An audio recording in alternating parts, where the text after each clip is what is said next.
Hi guys! So, nandito na naman tayo para mag-food review. This is Dubai Chewy Chocolate Mini Bites from your favorite cakes. Kita mo ng name niya. So, titikman natin. Tignan nyo naman. Tsura pa lang nakakatakam na. Ang ganda nung kanyang presentation. If tatanungin niyo kung magkano to, 220, apat na piraso na siya. Diba? Mas cheaper siya. Kasi bumili ka ng super, ganun lang kaliit, tapos 100 plus. So, ito. So, first bite, ayan. Okay?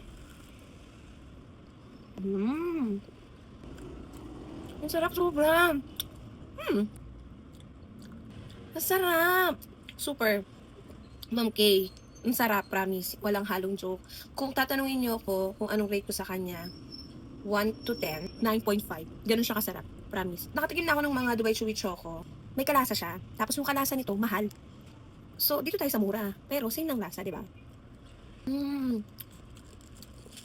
siya mapait. Sakto lang. Creamy siya. Tapos yung katay, filas ang lasa mo. Pistachio niya, yung chocolate nandun. Dahil yung iisa pa ako. Sarap niya talaga.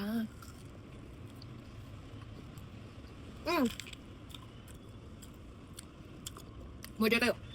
Please order kayo. Sarap! Super sarap.